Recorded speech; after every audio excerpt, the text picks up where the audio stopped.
Good morning student. आज online class में आप सभी का हार्दिक अभिनंदन है। जैसा कि आपको पता है, कोविड-19 को देखते हुए आप सबको बीएड फर्स्ट ईयर से बीएड सेकेंड ईयर में प्रमोट कर दिया गया है। इसके लिए आपको हार्दिक शुभकामनाएं। तो आपका बीएड सेकेंड ईयर की ऑनलाइन क्लासें 15/7/2020 से प्रारंभ हो रही है। तो आप सभी छात्र अध्यापिकाएं ग्रुप से जुड़ी रहें और ऑनलाइन क्लास का लाभ लें। तो छात्राओं, आपका जो बीएड सेकेंड ईयर का पेपर है, जो सिलेबस है, उसमें है आपके 16 पेपर, यानी कोर्स 11, 12, 13, 14, 15 और 16 जो आपका सिलेबस है वो है आपका EPC 4। तो आपका जो फर्स्ट पेपर है वो है कोर्स 11। तो कोर्स 11 में आपका कोर्स 11 जो पेपर है उसमें आपके टीचिंग सब्जेक्ट आएंगे। अब जो टीचिंग सब्जेक्ट में आपके जो टीचिंग सब्जेक्ट होंगे उन दोनों में से आपको 2 सब्जेक्ट लेने हैं। फिर है आपका कोर्स 12 पेपर, कोर्स 12। तो उस कोर्स 12 पेपर में 12th में आपका पहला पेपर है ज्ञान एवं पाठ्यक्रम। दूसरा है आपका कोर्स 13। कोर्स 13 है आपका अधिगम के लिए आकलन। तो जो आपका पेपर कोर्स 12 है, कोर्स 13 है, वो आपके 100 नंबर के होंगे। उसके बाद आपका कोर्स 14 जो पेपर है वो है समावेशी विद्यालय का निर्माण। फिर आपका जो पेपर है वो है आपका निर्देशन एवं परामर्श कोर्स 15। तो निर्देशन और परामर्श जो पेपर है आपका कोर्स 15 वाला, वो उसको 2 भागों में विभाजित किया गया है। अब वो 2 भाग कौन कौन से? पहला है निर्देशन और परामर्श और दूसरा है आपका हेल्थ एंड फिजिकल एजुकेशन, स्वास्थ्य एवं शारीरिक शिक्षा। तो ये दोनों पेपरों में से आपको एक पेपर लेना है। जिस भी पेपर को आप लेना चाहें उसकी ही आप क्लास अटेंड करें। तो छात्राओं, आज हम पढ़ेंगे जो आपका पेपर है कोर्स 13। तो कोर्स 13 पेपर को मैं आपको पढ़ाऊंगी, मुझे आप जानती हैं। तो उस पेपर का नाम है अधिगम के लिए आकलन। तो हमारा यहाँ पेपर कौन सा है? कोर्स 13। कौन सा पेपर है? कोर्स 13। तो कोर्स 13 के पेपर का नाम है अधिगम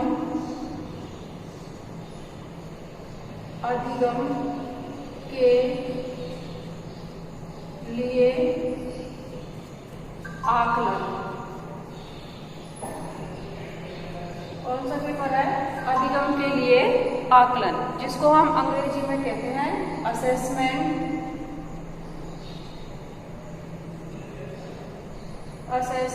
फॉर लर्निंग।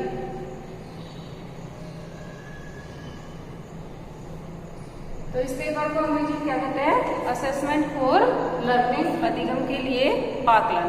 अब इसमें हमारे सामने 3 शब्द आते हैं और वो 3 शब्द में पहला है अधिगम,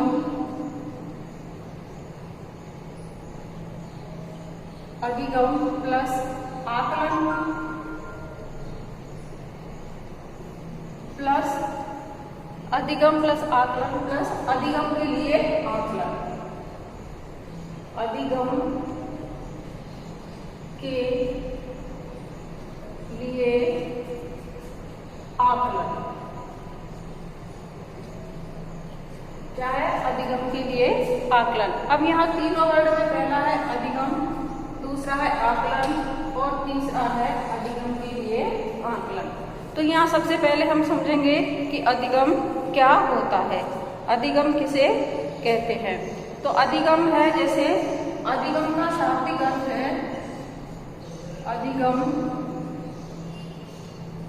का शाब्दिक अर्थ। तो अधिगम का शाब्दिक अर्थ क्या है? सीखना। क्या है? सीखना। अधिगम का शाब्दिक अर्थ है सीखना। तो सीखना अथवा व्यवहार में परिवर्तन। क्या है? सीखना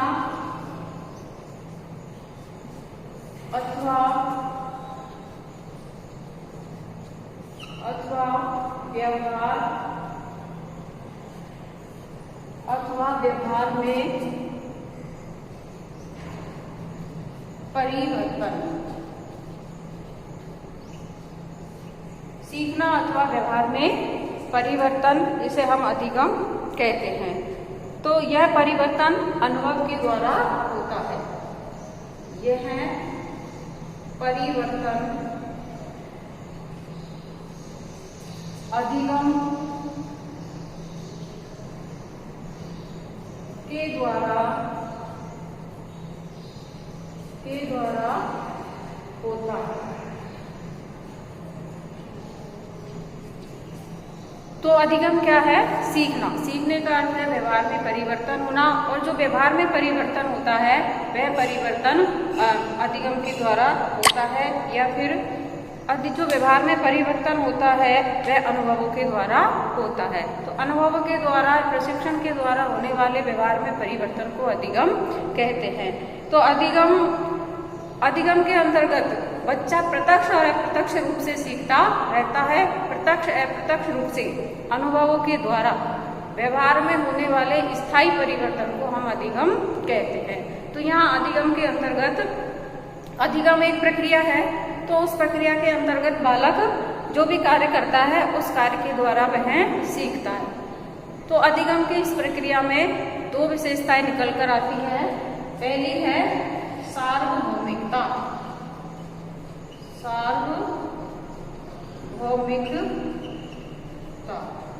तो पहली विशेषता क्या है? सार्वभौमिकता। अब सार्वभौमिकता क्या होती है? सार्वभौमिकता के आधार पर बच्चा जब से पैदा होता है, यानी जन्म से और मृत्यु तक सीखता रहता है, वो अपना विकास स्वयं ही करता रहता है। जैसे कि वह जब बच्चा पैदा होता है तो सबसे पहले अपनी माता के द्वारा सीखता है, फिर वह धीरे धीरे प्रकाश की ओर देखता है, तो प्रकाश को देख करके सीखता है।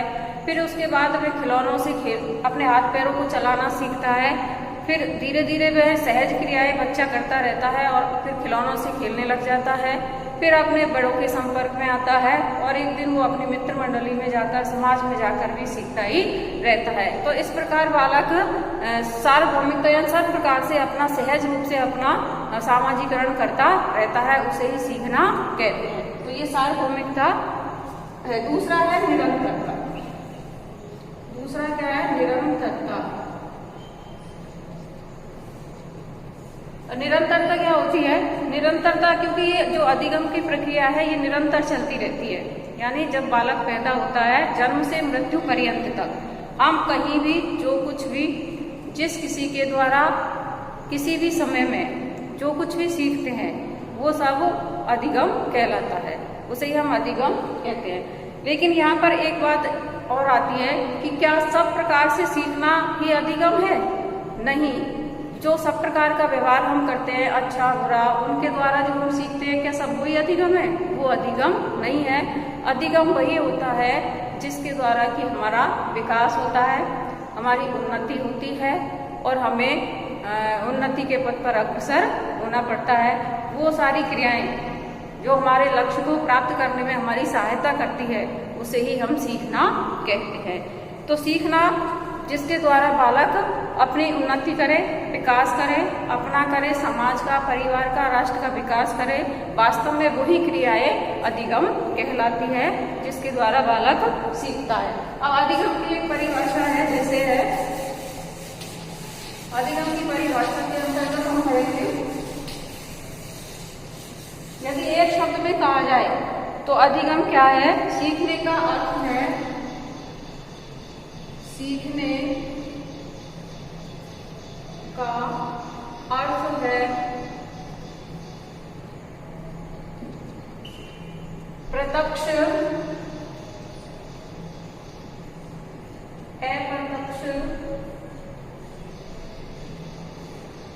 प्रत्यक्ष अप्रत्यक्ष अनुभव के आधार पर, प्रत्यक्ष अप्रत्यक्ष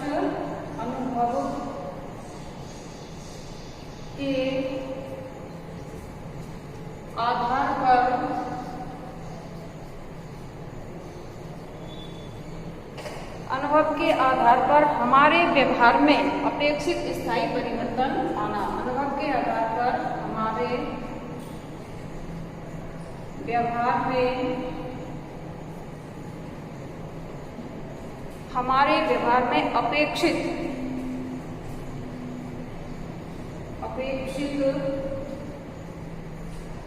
स्थायी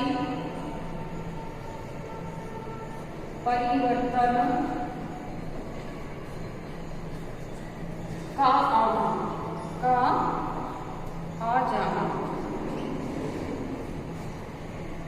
तो अधिगम क्या है? प्रत्यक्ष अप्रत्यक्ष रूप से अनुभव के आधार पर हमारे व्यवहार में स्थायी रूप से परिवर्तन का आना ही क्या कहलाता है? अधिगम कहलाता है। अब यहाँ 2-3 शब्द आए हैं। पहला है अनुभव। तो हम अनुभव के द्वारा सीखते हैं, छात्र अनुभव के द्वारा सीखता है, बच्चा अनुभव के द्वारा सीखता है, बड़े अनुभव के द्वारा सीखते हैं। तो अनुभव क्या है? जैसे कि बालक जलती हुई मोमबत्ती के पास जाता है और फिर वो मोमबत्ती से पास जाकर के और उसका हाथ जलने लगता है, तो उसको अनुभव हो जाता है कि यदि जलती हुई किसी वस्तु के पास जाएंगे तो हमें पीड़ा होगी या हमारा हाथ जलेगा। तो वो उस चीज का अनुभव करता है और वो सीखता है कि हमें कभी भी जलती हुई वस्तु पर हाथ नहीं रखना चाहिए। तो वो अनुभव के द्वारा सीखता है। अब अनुभव के द्वारा प्रत्यक्ष और अप्रत्यक्ष रूप से, प्रत्यक्ष और अप्रत्यक्ष रूप से। तो प्रत्यक्ष रूप से जैसे कि मान लो क्लास में किसी छात्र ने, प्रत्यक्ष रूप से वह होता है जो डायरेक्ट रूप से उसी व्यक्ति से जुड़ा रहता है, जो व्यक्ति उस कार्य को करता है, उसे प्रत्यक्ष रूप से सीखना कहते हैं। तो प्रत्यक्ष रूप से सीखना क्या होता है कि जैसे बालक ने किसी क्लास में किसी की पेंसिल चुरा ली, पेंसिल चुराने पर उसने जो गलती की तो उस गलती के लिए उसको दंडित किया गया। तो इससे बालक ने सीखा कि हमें कभी भी चोरी नहीं करनी चाहिए, मुझे कभी भी चोरी नहीं करनी चाहिए। तो ये प्रत्यक्ष रूप से, यानी जिसने पेंसिल चुराई उस बालक के व्यवहार में परिवर्तन आया। लेकिन अप्रत्यक्ष रूप से क्लास में सारे ही छात्र जो उसको देख रहे थे, तो देखने के दौरान उस छात्रों ने अपने व्यवहार में परिवर्तन किया कि किसी गलत कार्य करने पर हमें सजा मिलती है, तो हम कभी भी हमें चोरी या गलत कार्य नहीं करना चाहिए। तो ये इनडायरेक्टली रूप से, अप्रत्यक्ष रूप से सीखना कहलाता है। तो अनुभव के द्वारा प्रत्यक्ष और अप्रत्यक्ष रूप से सीखना होता है, उसे अधिगम कहते हैं। फिर कहते हैं इनके आधार पर हमारे व्यवहार में अपेक्षित स्थायी परिवर्तन। अब परिवर्तन भी कई प्रकार से होते हैं, स्थायी, अस्थायी, अपेक्षित, स्थायी परिवर्तन। तो स्थायी परिवर्तन वह होते हैं जो हम जिन्हें अर्जित करते हैं और हमेशा हमारे साथ ही रहते हैं, उन्हें स्थायी परिवर्तन कहते हैं। तो स्थायी परिवर्तन के द्वारा जो हमारे व्यवहार में परिवर्तन आता है उसे ही हम सीखना कहते हैं। अब यहाँ सीखने में हमें 3-4 प्रकार की बातों का ध्यान रखना चाहिए। अब वो 4 प्रकार की बातें कौन सी है? 4 प्रकार की बातें हैं। उनमें पहली है हमारी अभिप्रेरणा। क्या है? अभिप्रेरणा। तो अभिप्रेरणा की सीखने में बहुत बड़ी भूमिका होती है। तो अभिप्रेरणा क्या होती है कि बालक को उस कार्य के लिए मोटिवेट किया जाए। जैसे कि बालक से क्लास में प्रश्न पूछा और उसने उसका सही जवाब दिया, तो सही जवाब देने पर टीचर उसकी पीठ को थपथपाता है, तो वो उससे और मोटिवेट होता है, उस कार्य को और अच्छे ढंग से करने का प्रयास करता है। तो वो अच्छे ढंग से करने का प्रयास करता है तो वही क्या उसको अभिप्रेरित करता है। तो ये अभिप्रेरणा भी सीखने में अपनी सहायता करती है। दूसरा है बहुअनुक्रिया। बहुअनुक्रिया,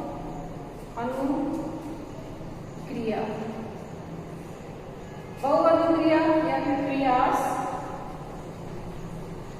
त्रुटि, इसके द्वारा भी बालक सीखता रहता है। अब किसी कार्य को करने के लिए हम बार बार अनुक्रिया करते हैं और बार बार अनुक्रिया करके हमारा वो कार्य सही हो जाता है, यानी बार बार प्रयास करते हैं, गलती करते हैं, फिर प्रयास करते हैं और एक दिन उस कार्य को आसानी से सीख जाते हैं। तो ये भी सीखने में सहायता करता है।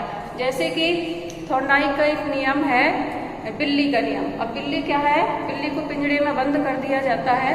ये पिंजड़ा है, इसमें बिल्ली को बंद कर दिया, यहाँ लीवर लगा दिया। अब बिल्ली अंदर है और यहाँ उद्दीपन रख दिया, यानी मांस का टुकड़ा रख दिया, मांस का टुकड़ा। अब बिल्ली इसको प्राप्त करना चाहती है, मांस के टुकड़े को, तो बार बार वह अनुक्रिया करेगी, बार बार उसमें चक्कर लगाएगी, चक्कर लगाने में प्रयास करेगी और अनायास ही उसका जो पैर है वो लीवर पर पड़ जाता है। ये लीवर है, तो इस लीवर पर उसका पैर चला जाता है और वो गेट खुल जाता है और बिल्ली अपने मांस के टुकड़े को प्राप्त कर लेती है। यानी बहु अनुक्रिया के द्वारा वह अपने लक्ष्य को प्राप्त कर लेती है। तो ये भी सीखने में सहायक है। तो इसके द्वारा भी ये बात सीखना भी, बहु अनुक्रिया भी सीखने में सहायक होती है। फिर आता है हमारा तीसरा है अभ्यास। अभ्यास के द्वारा भी बालक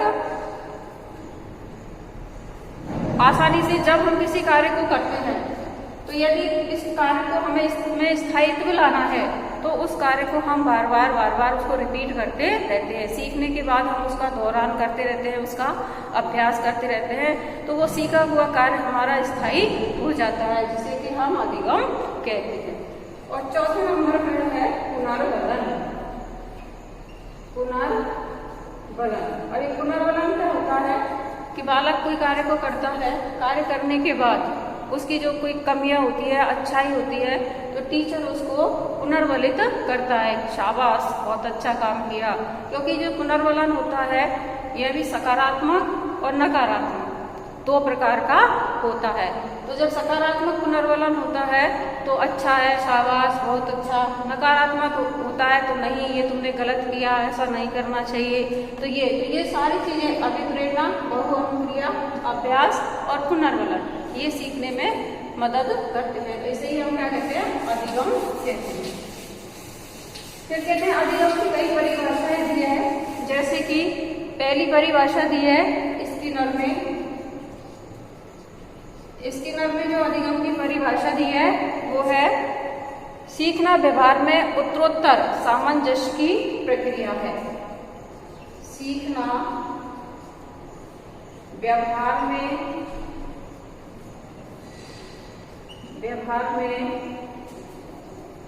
उत्तरोत्तर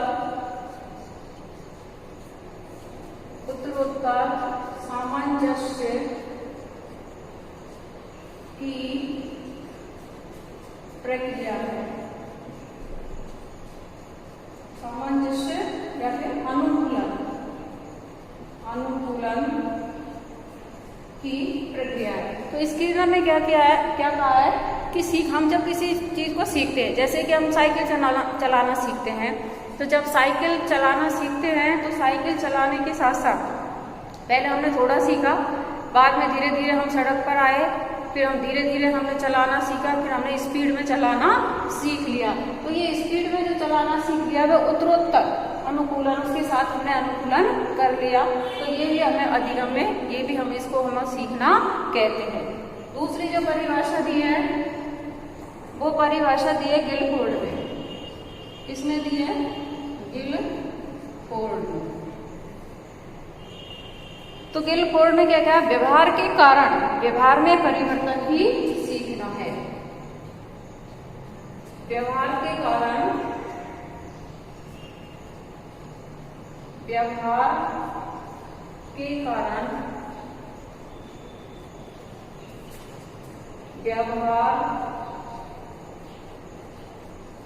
में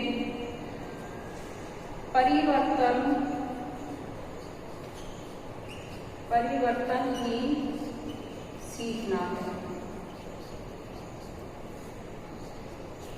तो सीखना क्या है? व्यवहार, गिलफोर्ड ने क्या कहा है, व्यवहार के कारण व्यवहार में होने वाले परिवर्तन को ही हम सीखना कहते हैं। अब यहाँ व्यवहार के कारण व्यवहार में परिवर्तन क्या होता है कि जैसे बालक ने मोमबत्ती पर के पास जाकर के मोमबत्ती पर हाथ, जलती हुई मोमबत्ती पर हाथ रखा और उससे उसके व्यवहार में परिवर्तन आया कि जलती हुई वस्तु पर उसका हाथ जल गया, तो उसके व्यवहार में परिवर्तन आ गया कि यदि जलती हुई वस्तु पर हाथ रखेंगे तो वो जलेगा, तो इसलिए हमें जलती हुई वस्तु पर हाथ नहीं रखना चाहिए। तो ये व्यवहार के कारण व्यवहार में होने वाला परिवर्तन है।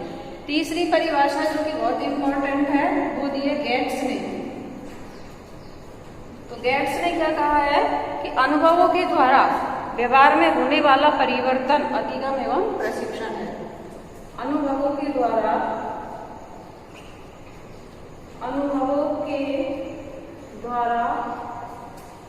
व्यवहार में होने वाला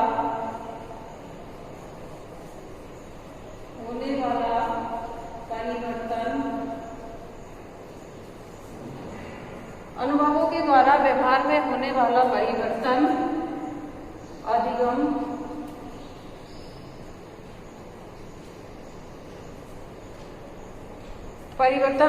एवं प्रशिक्षण है।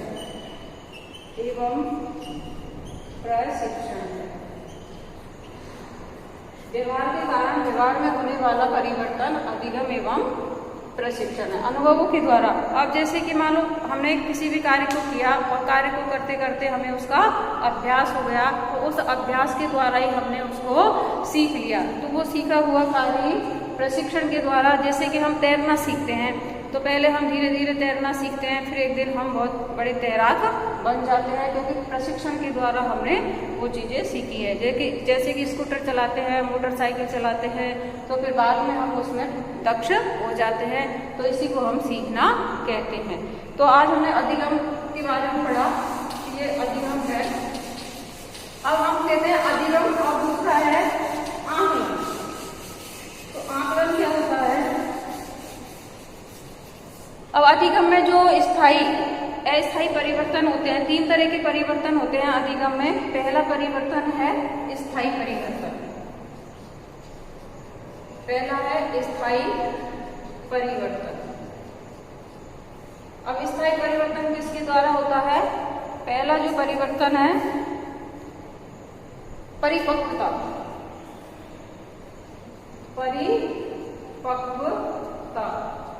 यानी बालक जब छोटा होता है तो अपरिपक्व होता है, लेकिन जैसे जैसे वह बड़ा होता है तो उसके व्यवहार में परिपक्वता आती जाती है और उसका जो सीखना है वो स्थायी हो जाता है। दूसरा है अस्थायी परिवर्तन के कारण।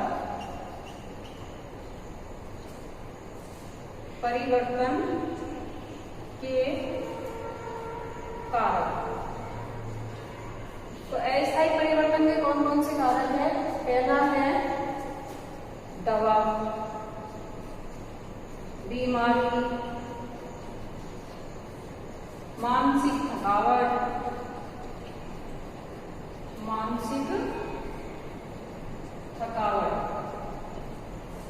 तो इनके द्वारा जो हमारे व्यवहार में परिवर्तन होता है वो अस्थायी होता है। क्यों? क्योंकि जब हमें मानसिक थकान होती है, तो उस मानसिक थकान के कारण हमारा जो स्वभाव है वो चिड़चिड़ा हो जाता है।